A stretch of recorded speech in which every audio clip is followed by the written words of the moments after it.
Well, welcome everybody. It's so good to see everyone that's come today for our second Zoom session for our Healthy Habits, Healthy Family series for 2022.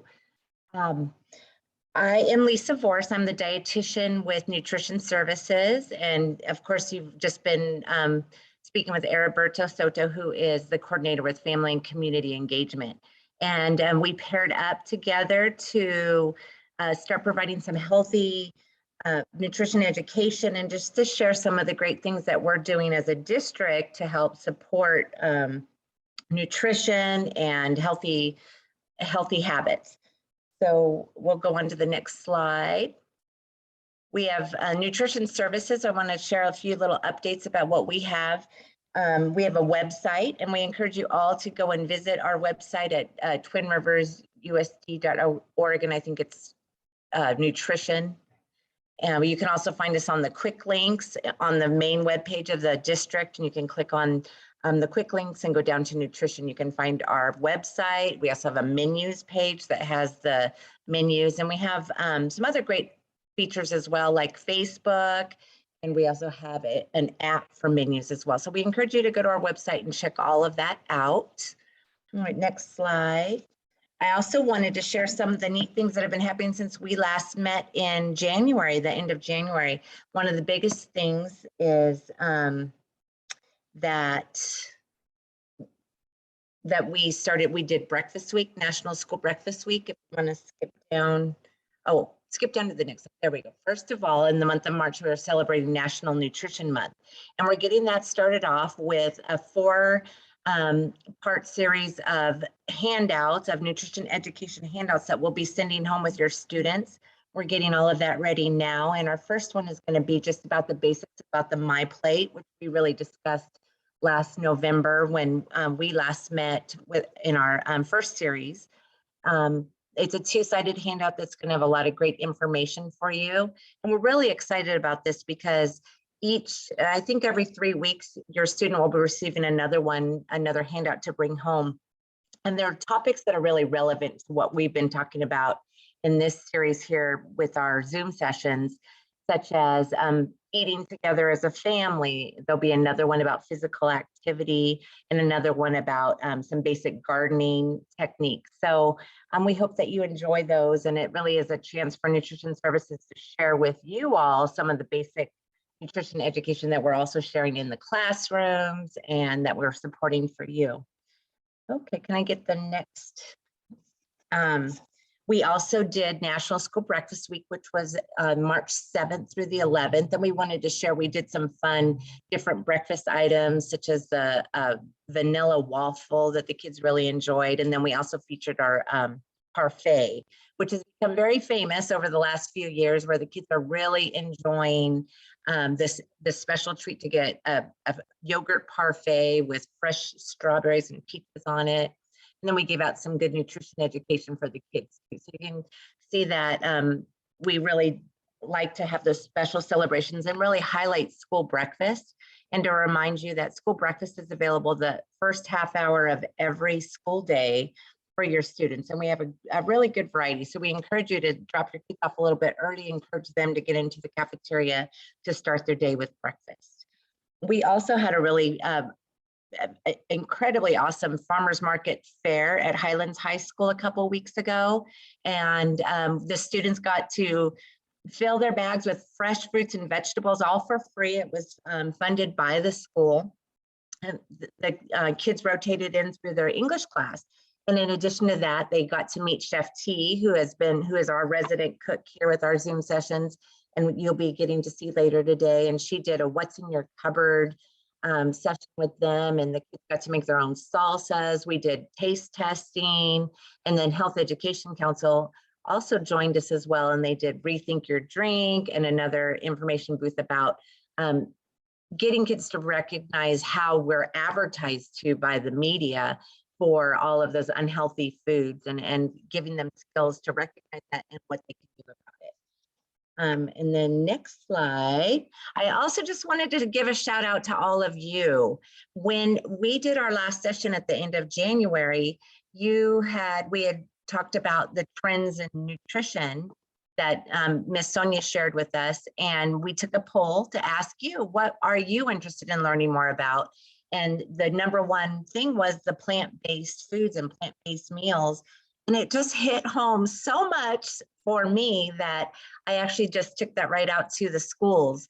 And we have been piloting and taste testing all through February and March, plant-based food items. So we've been working to bring some things to the menu. We've tried hummus, we've done a black bean burger.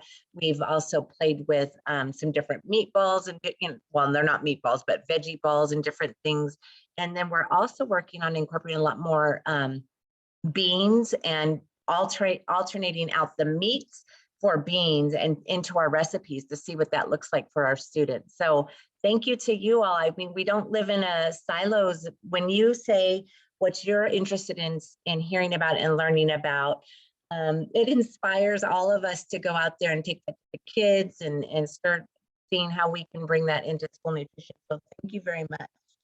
And then and here's another thing about our plant-based.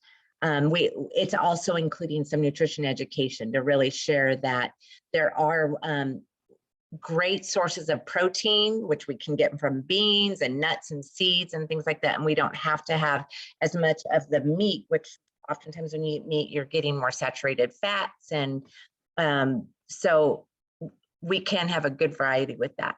And last but not least, we have worked on a school nutrition handout that explains for families what are our entrees. So many families might not understand that our vegetarian options, what they really are, because they might see, oh, what is a cheesy French bread pizza or something like that. So we've created a handout that really defines the different meats that we use and the cheese and things that are considered vegetarian. And we encourage you to go check that out on our website as well. And last but not least, we are hiring. And if you're interested in even a little part-time job or being a sub in our cafeterias, we have positions available, and we are using Team Taylor now to list our job openings. So we really do encourage you to check out Team Taylor and check out the job listings for nutrition services. This is a great job. A lot of moms and dads might have this job when they want to just work during lunchtime, before and after, so that they're working while the kids are in school, and then they're still available for their kids to pick them up from school and have them in the evening. So it really is a good alternative to. So with that, I'm going to introduce today's speakers. So we have Sonia Fernandez Arena. She is from the Dairy Council of California, and she'll be talking today to us about gut health. And she's really been instrumental in helping to organize our presentation from the Master Food UC Master Food Preserver. And her name is going to be Joanne Wenzel, and she'll be speaking with us as well about food preservation and setting us up for Saturday's pop-up event that we're having at Grant High School that we're really excited about. We also have Joanna Ramirez from Health Education Council, who is a program coordinator, and she'll be sharing with us a lot about the vegetable of the day, of the month, which is cabbage. And Miss Tangela Mack, who is from Tomorrow's Kitchen, who will be talking with us more and sharing a recipe and a cooking demonstration of a chicken cabbage salad. So thank you everybody for being here today and sharing all of your resources with us. We also really encourage you to get out Saturday morning to come out to Grant High School. We are having an open house at the Grant Union High School Geo Garden, which is such a treasure in our school district. If you have not been to the Geo Garden, I really encourage you to come out at from 10 to 12. We have this open house. The Geo Garden students have put together a demonstration for you on how to conserve water in your garden and landscape, which I'm actually very, excited to learn more from them. And then we will also have the UC Master Food Preservers here showing us how to make sauerkraut, and you will be getting your own kit to take with you. You're going to get to take home fresh cabbage, your jar, your pickling salts, as well as a lot of fun cooking supplies that that we will be providing too, and lots of recipe books. We have all kinds of goodies for you. So we really hope that you show up here Saturday from 10 to 12. We'll talk more about that at the end. Because we're low on time, I'm going to go ahead and turn this over to Joanna. And then one other thing, here's the books that we're featuring, the storybooks for this month.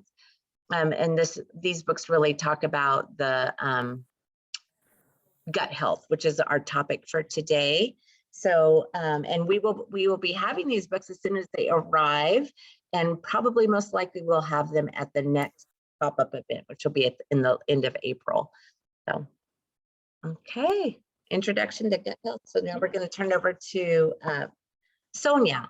Yeah, thank you so much, Lisa, for just introducing us and telling us a little bit about what's happening, in the world of nutrition services at Twin Rivers. Super exciting to hear all the wonderful updates and programming that your department is coordinating. So thank you for that update.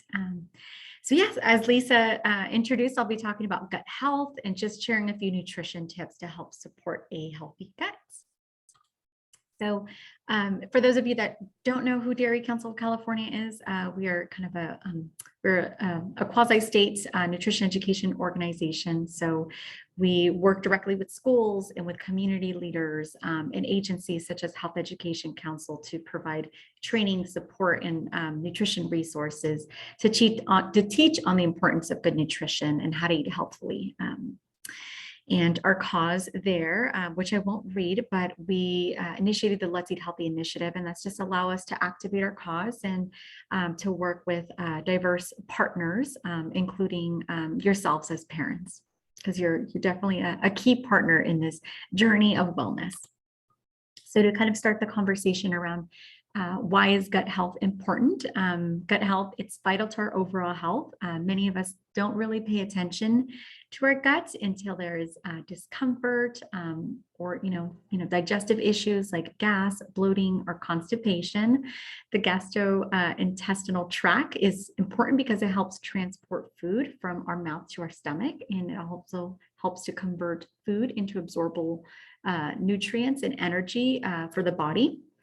A healthy digestive system helps to, break down that food in the gut, and a healthy gut contains actually healthy bacteria and immune cells that help ward off infections like viruses and, bad bacteria and fungi that's in our body.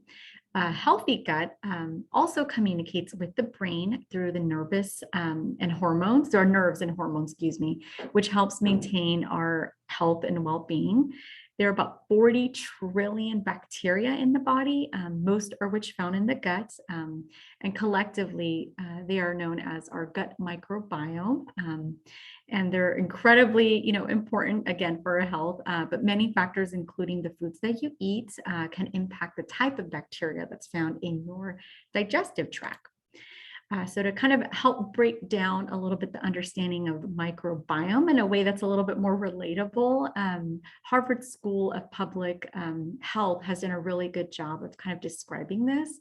They describe the microbiome as picturing a busy city like San Francisco or New York or LA. On a weekday morning, the sidewalks, or it could be the freeways, right? Everyone's either driving, trying to get to school or to work, or they're walking to their destination. Now imagine this inside our bodies at the microscopic level. It kind of helps us give us an idea of what the microbes, microbiome looks like, inside our body. So it's consisting of those trillion bacteria and those microorganisms, and there's thousands of different species. In a healthy person, all those different type of species coexist peacefully with a large number of those, like I said, found in our gut. So that's our small and our large intestine, but also throughout the body. And each person's microbes are very unique to them, and that is originally determined by someone's DNA. So the foods you eat play a big role in the bacterial makeup. But there's also other factors, such as a person is first exposed to microorganisms as an infant. This is happening during delivery in the birth canal, but also through mother's breast milk. And exactly which organisms an infant is exposed to really solely depends, on the mother and the species that are found in her. And later on in life, of course, environmental exposures and also diet can change one's microbiome. To kind of keep the conversation going of, okay, so what can I do, right? So as I shared, everyone's gut is unique, and there are certain steps that you could take to help support the body and help maintain a healthy balance of the bacteria. So there are just a couple things that you can do in terms of nutrition. Both things like probiotic and prebiotics are very important for our health. Some of us might have heard about these terms or know a little bit about them, but they actually each have different sort of roles and functions. And really eating a diverse diet, rich in whole foods, can lead to a diverse microbiome, which ultimately is beneficial for our health. So when focusing on the probiotics, these are live bacteria that's found in certain foods, and there are foods that naturally contain them, like yogurt, for example. So a high quality plain yogurt with live cultures is a great way to add good gut bacteria in your diet. And probiotics also provide numerous health benefits, which we'll cover in the next slide. But prebiotics. So this is something that we want to include, and we are including in our diet. So prebiotics, basically, it's a type of fiber that's found in food, like vegetables, fruits, legumes, and grains. So these foods that contain prebiotics feed the friendly bacteria in the digestive system. So a simple way to understand it is that the prebiotics are basically food for the probiotics. So I'm hoping that helps to kind of break that down. So another thing that we want to kind of incorporate in our diet is fermented foods. And these fermented foods are probiotics. So fermented foods have undergone a fermentation process, and it's a process in which the sugars in the food are broken down by yeast or bacteria. So some examples of fermented foods: yogurt is a fermented food naturally, but kimchi, sauerkraut, kefir, kombucha, tempeh, and certain cheeses. And some of those foods might be very familiar to you and your family. And you might already be incorporating those in your diet and your meals. But eating a balanced amount of both probiotics and prebiotics and those fermented foods can help ensure that we have the right balance, like I said, of that bacteria.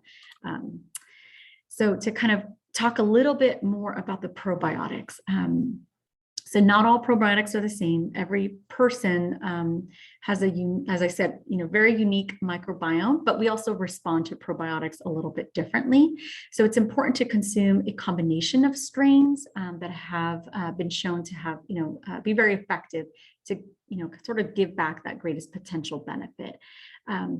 And I shared a little bit about, dairy-rich probiotic foods that help to, improve health, reduce disease risk, but also, really give back those vitamins and minerals and protein in our diet. And the probiotic bacteria have long been associated with dairy products because people feel comfortable with the terms like live and active cultures. And oftentimes we think of yogurt, right? Or maybe kefir. But as I shared, there are other various products as well. And some people may not know that sour cream and certain cheeses like feta or Gouda, for example, are fermented cheeses and have, contain probiotics. But some of the health benefits, lactose intolerance. So people that are often lactose can't digest all types of dairy foods, but some people can tolerate yogurt. So some can consume yogurt. And the reason why it's because those probiotics. So the probiotics help digest and break down the lactose before it gets to the colon. So it helps people, tolerate that a little bit more without experiencing those uncomfortable symptoms. A healthy immune system is also important for everyone, and probiotics may help play a role in improving that function. So for example, there was a study that was done looking at preschool children, which showed a diet that included a probiotic daily, kind of consumption. led to preschool children sort of reducing those cold and flu-like symptoms, and ultimately really helped decrease the number of school days that they missed because of those illnesses. And there is growing evidence linking gut health, which plays an important role in the prevention of chronic diseases like obesity and type 2 diabetes.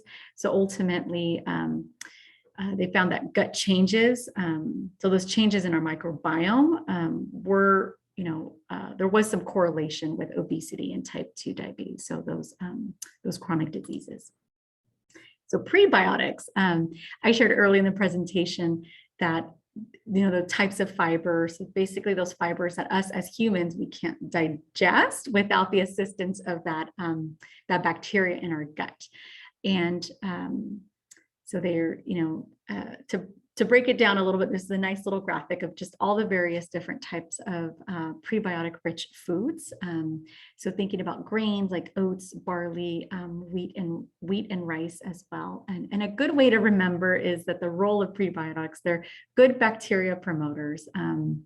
So to kind of, the main takeaways are to kind of keep your gut bacteria balanced. It's important for all aspects of health, but it's important to eat plenty of both pre and probiotics. And so ultimately, they work together.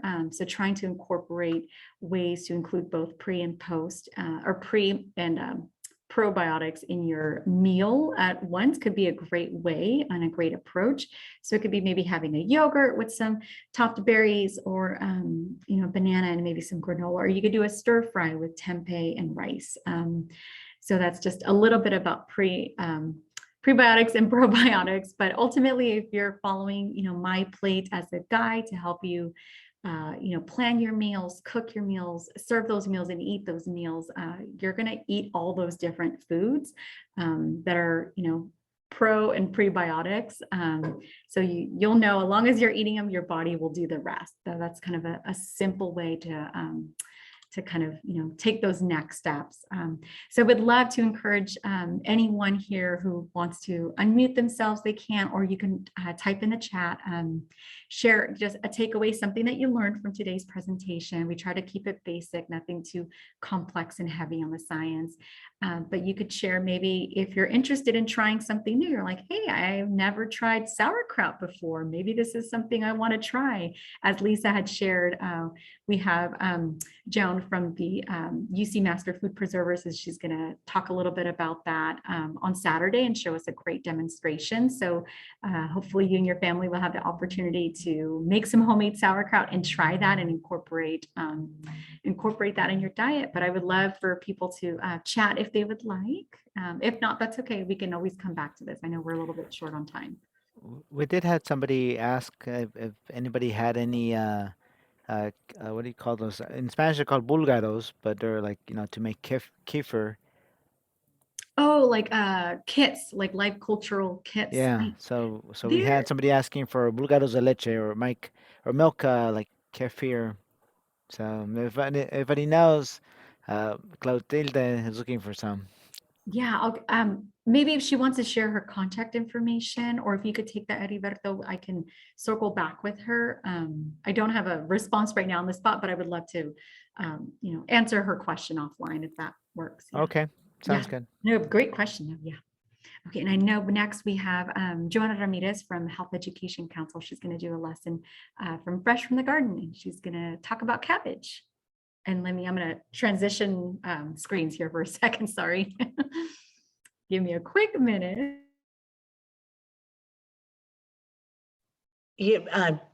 Sonia, while you're taking your minute to transition the screens, I do want to just point out that this was very valuable because I think for all of us, it gets confusing when we get advertisements on the television, or we're at the grocery store and we see, oh, buy this yogurt for the prebiotics, and then you hear probiotics and all of this stuff. So we really appreciate that you broke this down for us a little bit more so that we could be good consumers, because there's so many products out there.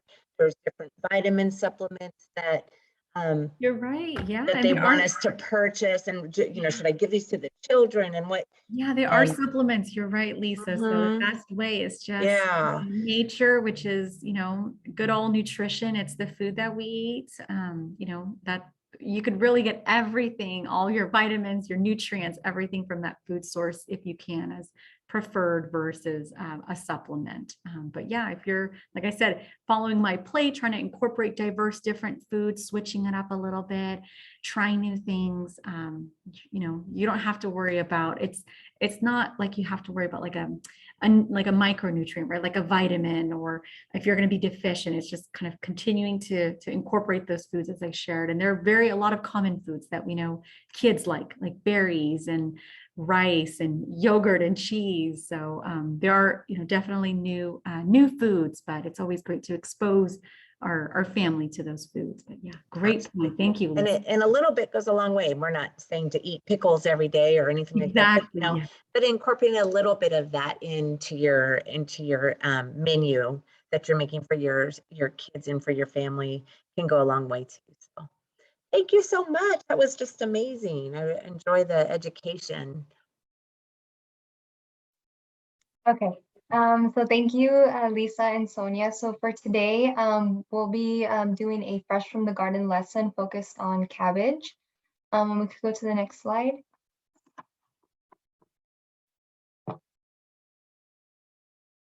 Okay, thank you. My name is Joanna Ramirez, Program Coordinator with the Health Education Council. And the Health Education Council is a nonprofit organization committed to promoting health and well-being in underserved communities through the power of collaboration. And we are here through our Healthy Schools program that works to promote a culture of health and wellness in Sacramento County schools and school districts. So we can go to the next slide.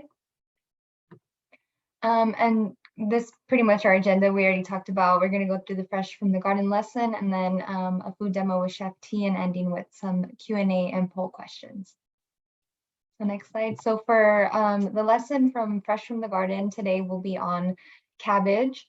And cabbage is a cool season vegetable and a member of the cruciferous vegetable family. And what that means is the cruciferous part is the flowers that are on the plants that they cluster in groups of 4.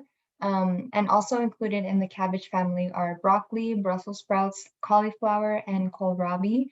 And there are at least 100 different types of cabbage grown throughout the world. And the most common types in the United States are the green, red, and Savoy varieties. And the 2 most common types of Chinese cabbage are bok choy and Napa cabbage. Next slide.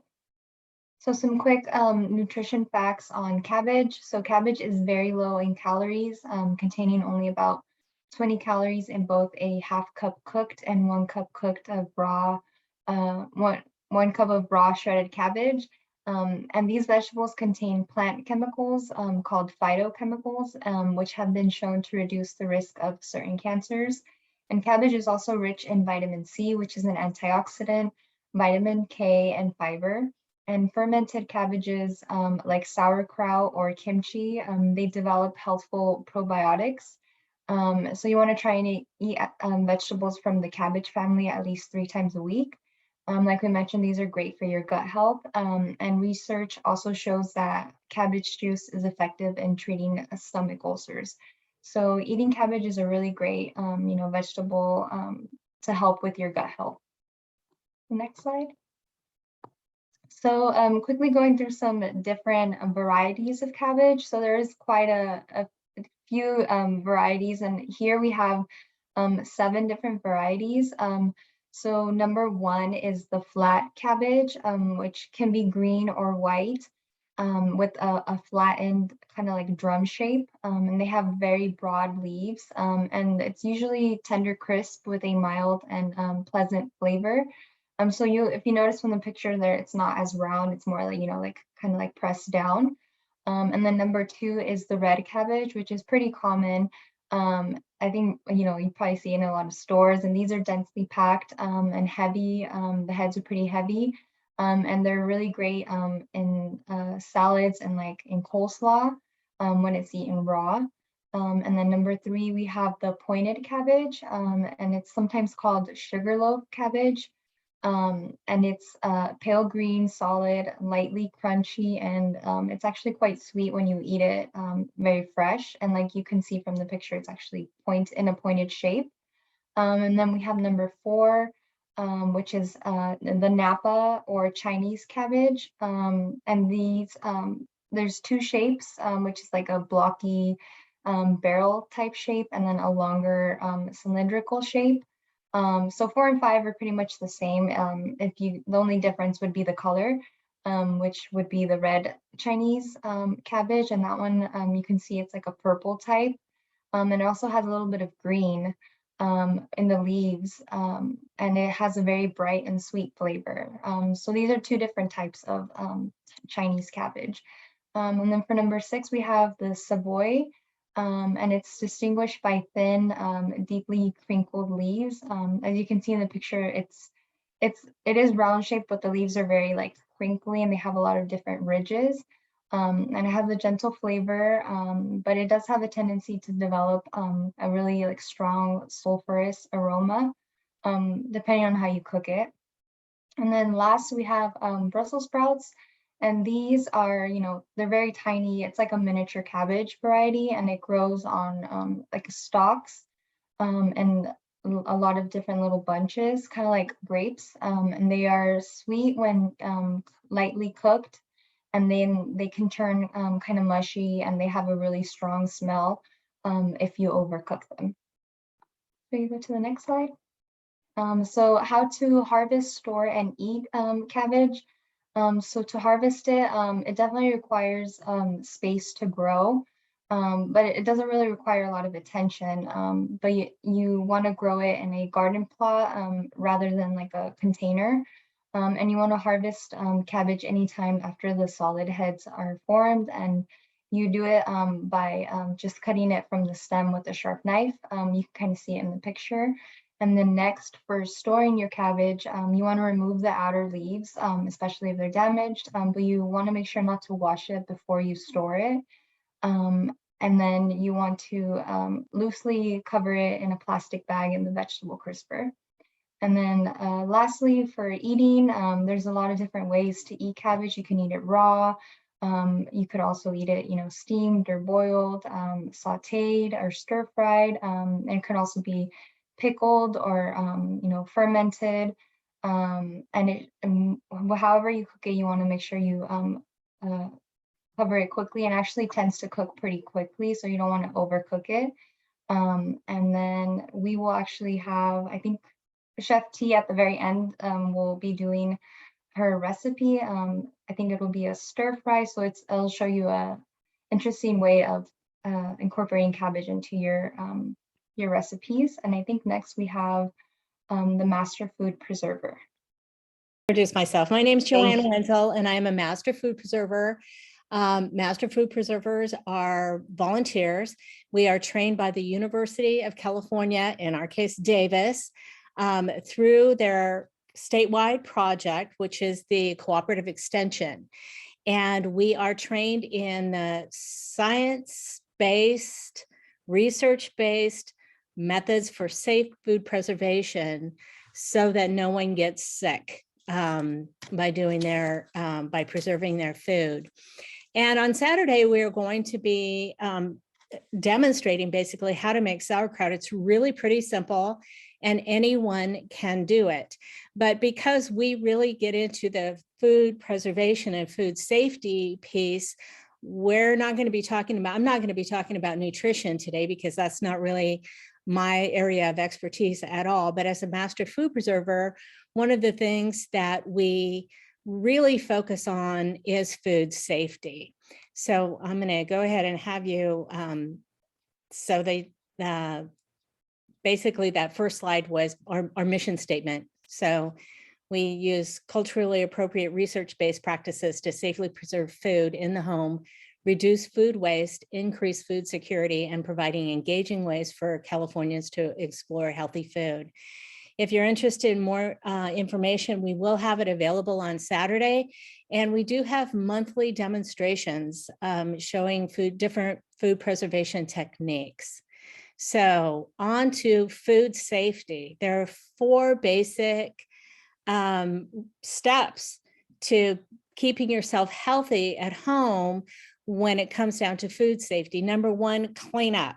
Wash your hands, use plain soap and water. You don't need anything fancy, but make sure you scrub the backs of your hands between your fingers, and try to do it for at least 20 seconds, hum a song or something in your head. I know with COVID, everybody was kind of learning how to wash your hands again, but before eating, wash your hands. Before cooking anything, after handling pets, pet food, garbage, anything like that, clean your hands. So especially if you're dealing with raw meat, you want to make sure that you wash your hands after handling raw meat. You want to rinse your vegetables before you eat them. All vegetables grow in the ground. The ground, almost all dirt has E. coli in it, things like that. It's just a matter of, is it going to develop? The way to avoid any of that is to rinse your vegetables. Do not rinse your meat. If you rinse your meat, you could spread bacteria all over your kitchen, and you're going to be cooking that meat. So don't worry about the bacteria on the meat, but get it off your vegetables, because usually you eat that raw, or maybe not cooked to the point that it can actually get rid of any bacteria or that might be lurking in those vegetables. You want to make sure you wash up after yourself and keep your cooking area clean. This is step 2, separate your food items. You don't want to cross-contaminate. So your meat is going to be cooked to a different temperature than the rest of your food. You want to keep that meat separate in your refrigerator, and you want to generally keep it so no juice from your food package, from your meat package, can drip on any of the other food in your refrigerator. So store that on the bottom shelves of your refrigerator, kind of in the coldest part where you know that it can be kept fresh. And put your raw meat in, put a lid on it or a piece of plastic, or put it in a storage container of some type. Don't keep your eggs in the door of the refrigerator. A lot of refrigerators have those cute little compartments that you can put your eggs in. However, that's probably the least safe place for you to store your eggs. You should keep them in the original container in the refrigerator, in a cold part of the refrigerator. And that's our step 2, is you want to keep those things separate. Cooking, you want to make sure you cook your meat all the way through. I know a lot of people like rare meat, but as you can see from this slide, you want to cook poultry to at least 100. So chicken, turkey, duck, pheasant, anything that has feathers on it, you want to cook that to at least 165 degrees. And ground meat and egg dishes, you want to cook those to at least 160 degrees. So you don't want to undercook your food, because if you don't cook it well enough, you're not necessarily destroying any microorganisms that could be living on that. So you want to make sure that you do you and your family a favor by cooking your meat thoroughly. When you're microwaving, if you're microwaving something in a container and the directions say let it sit for a while, do that. Don't rush right to it. I know we all, we're hungry, we want to get to it and eat, but wait, because that extra time allows the heat to penetrate through the food all the way, making it safer to eat. So make sure that that you do that. And then finally, you want to make sure that you store it chilled. It is the best way to do that. You don't want to leave food sitting out for more than 2 hours. If you're, especially during the summer, if you're at a barbecue, if things are going to be sitting out, you want to make sure you do get those chilled in a reasonable period of time. So make sure you have an ice chest to keep your food cool so that you can avoid any kind of food poisoning that may result of food sitting out and allowing bacteria to grow. Refrigerators should be kept below 40 degrees. So if your refrigerator is at a temperature higher than 40 degrees, you should turn it down. Bacteria grows best between 40 degrees and 140 degrees. So you want to make sure that you keep it so that bacteria won't grow, and that's generally in the cold.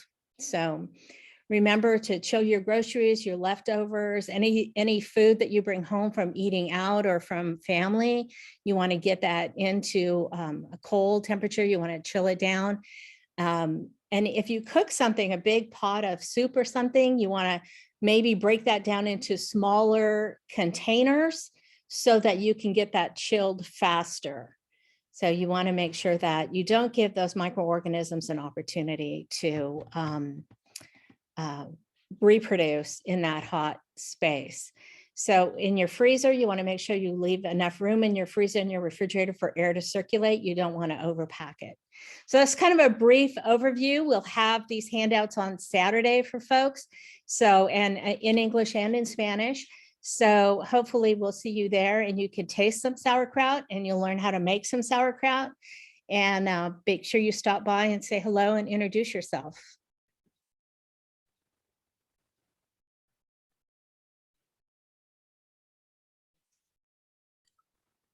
Thank you so much. Oh my gosh, it was so great just to have a, an overview. Sometimes we, especially us, that are home cooking, sometimes, you get distracted or you forget about those good safety practices. So definitely serves as a wonderful reminder. And yeah, we're really looking forward to having you on Saturday and learning more about just how to make homemade sauerkraut.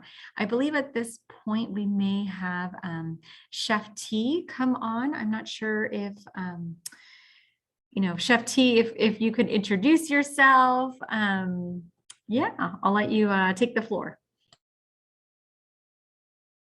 What we're going to do right now is a quick and easy cabbage stir fry recipe. This is a very easy and a very quick recipe to prepare. It actually takes longer to cut and prep the vegetables than it does to cook the whole dish. The good thing about this is that it could be a side dish. You could take it, you could make it a salad. You could take it and make it a full meal, one pot item. And I'll tell you how to do all that during the demonstration. Our ingredients, we have some celery, we have onions, peppers. The actual recipe calls for green bells, but those who know me know that I like a lot of colors. I like things bright and beautiful. And so I use, instead of green bell peppers, I use a mixture of green and orange and yellow bell peppers. So what we're going to do, you start with a skillet. Now this is a stir fry. Stir fry means high heat, a lot of movement, quick cook. So we're going to start, we're going to put a little bit of oil in the skillet. And we're just going to roll it around, and we want that to get nice and hot, because this whole dish should take about 10 to 15 minutes to prepare, depending on how much you're preparing for your family. So we're going to start it off with the oil. We're going to add the celery in there, and we're going to add the onions in there. And we're just going to let those cook and stir those around. You're going to stir them till the onions get translucent. Now, this particular recipe that I'm showing you right now has 5 ingredients. And like I said, it takes longer to prepare the ingredients than it does to cook it. But you can also, for a dish like this, if you're stretched for time, use fresh cabbage, and then get a bag of frozen vegetables. They usually call them Asian blend, Oriental blend, anything like that. And just thaw them out And you can use those instead, which will cut down on your time tremendously. Just remember, this is a stir fry. And so you don't want to put vegetables in here that are going to take too long to cook. And when cooking, you always want to go from the hardest thing or the thing that takes the longest to cook to the shortest thing. So what we're doing right now, we're sauteing our onions and our celery together. When I cut the celery, I cut it long on the bias so it looks more in line with the onions. If you can see that, we have long strips of celery, long strips of julienne onion. So we're going to stir that around. And we have that going. They're getting nice and translucent now. So to that, we're going to add some bell peppers. Now remember, the trick to stir fry is high heat, a lot of movement, but you also don't want to overcrowd your pan. So if it looks to where your pan is getting too crowded or you have too much stuff in there, then make sure you have a bowl or something beside you. And then as you saute your first couple items, take them out and just set them to the side in a bowl. And then after you finish sauteing everything else, you can take everything and put it all back into the skillet. Just bring it up to temperature and you're done.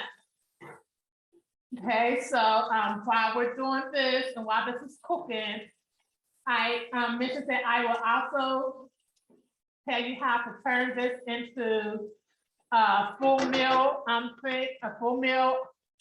item. So right now, this is just vegetables, and this is a really nice, really easy vegetarian dish. Okay, if you wanted to turn it into more of a full meal dish with the vegetables and stuff, you could use your leftover potatoes, your leftover rice, your leftover pasta, and turn it into stir-fried vegetable with noodles or stir-fried vegetables with rice. Okay, all it is taking your leftovers after you get your vegetables cut and throwing your noodles and stuff in there. You can also do the same by adding meat. You can add chicken. You can add seafood, shrimp, or some kind of fish. You can add marinated beef. This is a great way to utilize leftovers. When you have like leftover meat products and you just want to get rid of them and want something to go with them that actually tastes good, vegetables are the way to go. Stir fry you some vegetables, put them all together. The thing I don't like about doing these things on virtual is that you can't smell it. This room smells wonderful right now with all the peppers and the onions. And you see they're cooking down. The onions are a little translucent and they're cooking down, but they're retaining their color. So what we're going to do now is we're going to take some regular green cabbage. And we're going to add some to your dish. Remember, cabbage shrinks and cabbage also has a nice water content. So when you're cooking, you want to make sure, especially once you put the cabbage in, you want to make sure that you do a nice agitation and keep stirring it, because if you let it just sit in the skillet, your cabbage is going to start to juice and you'll actually end up steaming your vegetables as opposed to stir frying. So as you see, I'm just stirring it and stirring it and stirring it. And I'm gonna just keep stirring it and everything to get the cabbage a chance to start breaking down.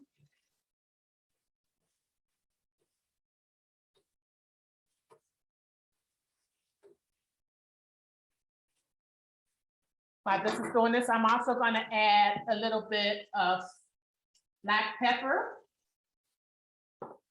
regular table salt. Now, the recipe doesn't ask for it, but you know, I always have to be special. And so I have what's called a no salt seasoning. It's comparable to Mrs. Dash or something like that. And I'm just going to add a little bit of that in there. It has garlic powder, onion powder, you know, a couple little herbs in there just to give it a little extra flavor. And we're going to just keep stirring that in there. So you can tell when it's still cooking the right way, because all you have to do is listen to it, listen to your sounds. You can hear it if it starts to steam or starts to boil as opposed to stir fry. Right now, you can still hear the stir frying going on. And if you look at it, you can see all the different flavors and everything, and you can see everything coming together.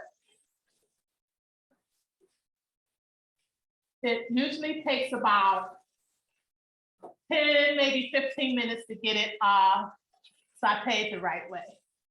So we have the cabbage where it's broken down. And now a lot of stir fries have some kind of sauce.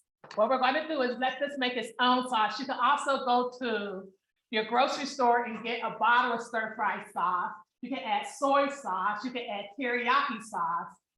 You can even, if you want to add like some kind of Oriental salad dressing or Asian ginger salad dressing, some kind of fruit salad dressing. And that will make it change. What we're going to do with this, we're going to add tomatoes in there. Now, I didn't de-seed the tomatoes or anything else because I want the tomatoes to juice. And you see they add to the color of the dish. So they make the colors more vibrant. And so, and they'll also make it a little juicier so it's not as dry. Now, this is one of those dishes that's very versatile because you can take the same ingredients, and instead of doing it as a hot stir fry, you could do the exact same thing as a cold salad. Okay, don't be afraid to change your vegetables. You don't have to use these vegetables. If you don't like tomatoes, don't put tomatoes in it. Use broccoli, use bean sprouts, use soybeans. If you want to do a vegetarian dish, you can also use beans. So instead of protein, go get a nice edamame or something like that. If you want to keep it with that Asian flair, use like an edamame or something. If you don't mind and you just want it to be flavorful, a good kidney bean, a black bean would add beautiful color to this, you know. And to take it a step further, if I were to throw some black beans in here, I actually throw a little corn in there too, because everybody knows black beans and corn go together. Okay, and see how it's just all stir frying up? And that took what have we been doing this for? 10 minutes or so. And see, you're almost done, because what you want your vegetables done, but you want them still firm and crisp. You want to be able to feel the bite when you bite down on them. You don't want everything to be mushy in your mouth.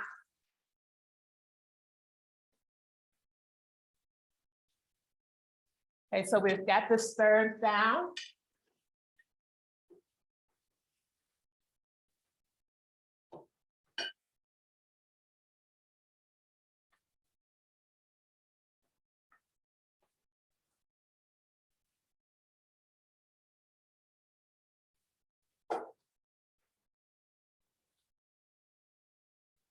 Okay, let's wipe the rim of our plate.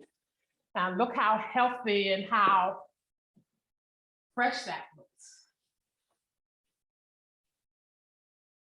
You know, like I said, this is a nice dish to do if you come home from work and you want to hurry up and get something up.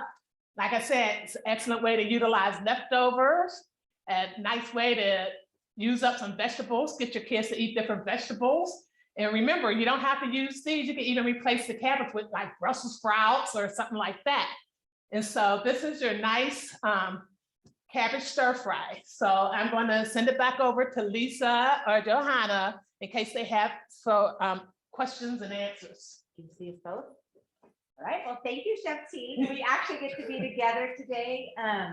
So it really is exciting to see that you can do so much. You can take cabbage, some of your favorite vegetables, and you can make a stir fry. You can also make that into a meal with, you know, by adding rice or adding some beans or different things, or you can have a salad. So I really encourage you all to try doing a little bit more with cabbage for the next few weeks and see what you can come up with. And also we wanted to share, we have the free cooking kits that are going to be available here at the Geo Garden on Saturday. So please make sure that you show up 10 to 12. We've got your strainer, which is actually a really nice one, so you can, for straining water out of things like your noodles and all different kinds of things. We've got your scraper. We've got a really nice whisk that even Chef T is saying is one of the top quality. We've got a cheese grater and a vegetable peeler. In addition to that, the Geo Garden students, the high school students that are here that work in the garden are here, will be providing a tour. They're going to be providing information about how to conserve water within your own landscape in your garden, as well as have some other things for you in addition to the things that we're offering.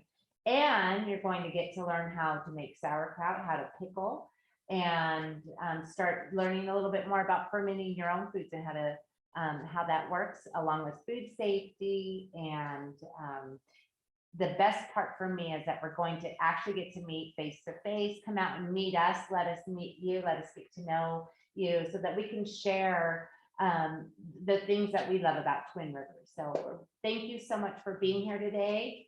And I'm going to open up the mics to Sonia to go ahead and finish up our meeting.